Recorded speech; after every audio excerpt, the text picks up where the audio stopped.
Hey guys, good morning, welcome to entertainment express. So guys, ಇವತ್ತು day 6 of daily vlogging.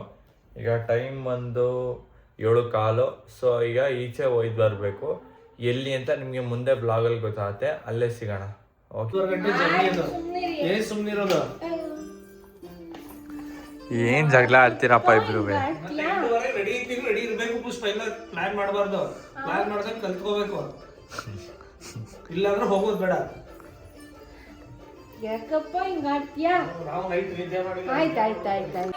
ಈ ನನ್ನ ಮಕ್ಳು ಮತ್ತೆ ಶುರು ಮಾಡಿದ್ರಯ್ಯ. 2 hours later. ಸೊ ಗೈಸ್, ಇವಾಗ ನಾವು ಹೊರಟಿದ್ದೀವಿ. ಎಲ್ಲಿಗೆ, ಯಾವ ಕಡೆ ಹೋಯ್ತು ಬರ್ತಾ ಇದ್ದೀವಿ ಅಂದರೆ, ನಾವು ಬೆಂಗಳೂರು ಕಡೆ ಸ್ವಲ್ಪ ಕೆಲಸ ಇದೆ ಅಪ್ಪಂದು. ಅಲ್ಲಿಗೆ ಹೋಯ್ತು ಬಂದು ಹಂಗೆ ಇನ್ನೊಂದು ಜಾಗಕ್ಕೂ ಹೋಯ್ತು ಬರೋದಿದೆ, ಅದು ತೋರಿಸ್ತೀನಿ ಬನ್ನಿ guys. So guys, on the way ಬೆಂಗಳೂರಲ್ಲಿ ಇಲ್ಲೊಂದು ಹಳ್ಳಿ ಮನೆ ಸಿಕ್ತು ಶ್ರೀರಂಗಪಟ್ಟಣದ ಹತ್ರ. ಸೊ ಇವಾಗ ಅಲ್ಲಿ ನಾನು, ಅಮ್ಮ ಮತ್ತು ಅಪ್ಪ ಇಲ್ಲಿ ತಿಂಡಿ ತಿನ್ನೋಣ ಅಂತ ಬಂದಿದ್ವಿ. ಸೊ ಗೈಸ್ ನೋಡಿ, ನಮ್ಮಮ್ಮ ಪಲಾವ್ ತಿಂತಾ ಇದ್ದಾರೆ, ನಮ್ಮಪ್ಪ ಅಲ್ಲಿ ಇಡ್ಲಿ ತಿಂತಾ ಇದ್ದಾರೆ. ನಾನು ಪೊಂಗಲ್ ಆರ್ಡ್ರ್ ಮಾಡಿದ್ರೆ ಸ್ವಲ್ಪ ಹೆಲ್ತಿಯಾಗಿ ಫುಡ್ ಇರಲಿ ಅಂತ. ನೋಡಿ ಗೈಸ್, ಮದ್ದೂರು ಅನ್ನೋದು ಎಷ್ಟು ನೀಟಾಗಿ ಡೆವಲಪ್ ಆಗಿದೆ ಅಂತ. ಮುಂಚೆ ಇದು ಹಳ್ಳಿ ರೋಡ್ ಆ ಟೈಪ್ ಇತ್ತು, ಅಂದರೆ ಅಷ್ಟು ಡೆವಲಪ್ ಇರಲಿಲ್ಲ ಇದು. ಸೊ ಗೈಸ್, ಬೆಂಗಳೂರಲ್ಲಿ ಇದ್ದಿದ್ದು ಕೆಲಸ ಮುಗೀತು. ಅದನ್ನು ಮುಗಿಸ್ಕೊಂಡು ನಮ್ಮಮ್ಮ ಗೌಡ್ಗೆರೆ ಹೋಗೋಣ ಅಂತ ಅಂದರು.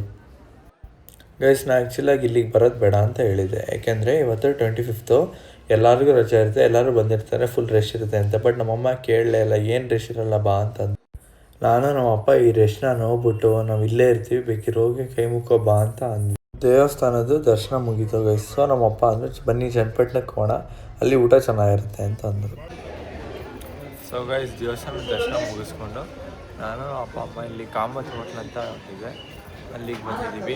ಬಟ್ ಇಲ್ಲಿ ಊಟ ಮಾಡಬೇಕು ಅಂದರೆ ವೇಟಿಂಗ್ ಮಾಡಬೇಕು, ಯಾಕೆಂದರೆ ತುಂಬ ಸ್ವಲ್ಪ ರಶ್ ಇದೆ ಜನ, ಅದಕ್ಕೋಸ್ಕರ ಇಲ್ಲಿ ಬಂದು ಕೂತ್ಕೊಂಡ್ವಿ. ಇವಾಗ ಊಟ ಏನು ಆರ್ಡರ್ ಮಾಡೋದು ಅಂತ ನೋಡೋಣ ಗೈಸ್, ಬನ್ನಿ. ನೋಡಿ ಗೈಸ್, ಊಟ ಏನು ಸಕ್ಕತ್ತಾಗಿದೆ ಅಂದರೆ ಗೈಸ್, ತುಂಬ ವೆರೈಟೀಸ್ ಕೊಟ್ಟಿದ್ದಾರೆ. ಇದು ಸ್ಪೆಷಲ್ ಸೌತ್ ಊಟ, ಒಟ್ಟಲ್ಲಿ ಒಳ್ಳೆ ವೆರೈಟೀಸ್ ಕೊಟ್ಟಿದ್ದಾರೆ, ಮತ್ತು ಸಾಕಾಗಿದೆ ಗೈಸ್. ಹೋಟ್ಲು ಪಕ್ಕದಲ್ಲಿ ಜನಪದ ಲೋಕ ಅಂತ ಇತ್ತು, ಅದನ್ನು ನೋಡೋಣ ಅಂತ ಬಂದ್ವಿ.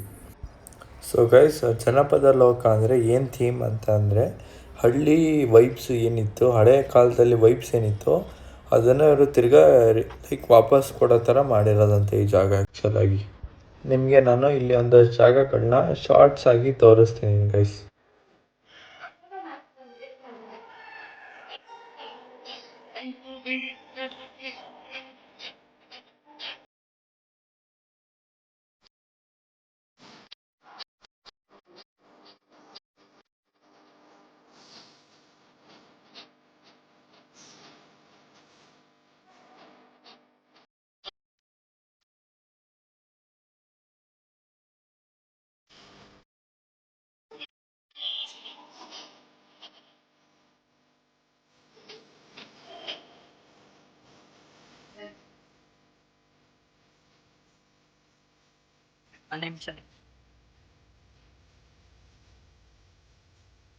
ನೋಡಿ ಗಾಯ್ಸ್, ಇದು ಜನಪದ ಲೋಕದಲ್ಲಿ ಹಳ್ಳಿ ಮನೆ ಅಂತ ಒಂದು ಕುಟೀರ.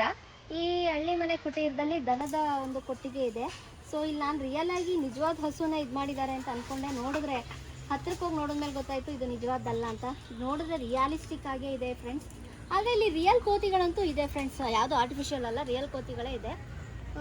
ಜನಪದ ಲೋಕ ನಿಜವಾಗ್ಲೂ ಒಂದು ಅದ್ಭುತವಾದ ಒಂದು ಹಳ್ಳಿಯ ಸೊಗಡನ್ನು ತುಂಬಿಕೊಂಡಿದೆ ಫ್ರೆಂಡ್ಸ್, ನಿಜವಾಗ್ಲೂ ತುಂಬ ಚೆನ್ನಾಗಿದೆ ಫ್ರೆಂಡ್ಸ್. ನಮ್ಮದು ಜನಪದ ಲೋಕದ ವಿಸಿಟ್ ಆಯಿತು, ಇವಾಗ ಹಾಗೆ ಮನೆಗೆ ಹೊಡ್ತಾ ಇದ್ದೀವಿ ಗೈಸ್. ನೋಡಿ, ಇವಾಗಿನ ಟೈಮಲ್ಲಿ ಮೈಸೂರು ಆಲ್ಮೋಸ್ಟ್ ಆಲ್ ಬೆಂಗಳೂರು ಥರನೇ ಆಗ್ತಿದೆ.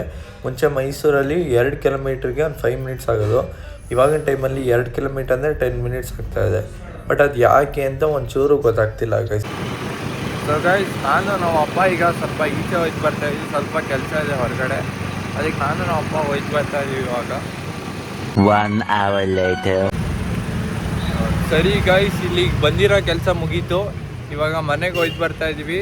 ಇಲ್ಲಿಗೆ ಈ ಬ್ಲಾಗ್ನ ಎಂಡ್ ಮಾಡ್ತೀನಿ, ತಿರ್ಗಾ ನಾಳೆ ಸಿಗೋಣ. ಓಕೆ ಫ್ರೆಂಡ್ಸ್, ಬಾಯ್. ಇಷ್ಟು ಹೇಳಕ್ಕೆ ಇಷ್ಟಪಡ್ತೀನಿ. ಓಕೆ ಫ್ರೆಂಡ್, ಬಾಯ್.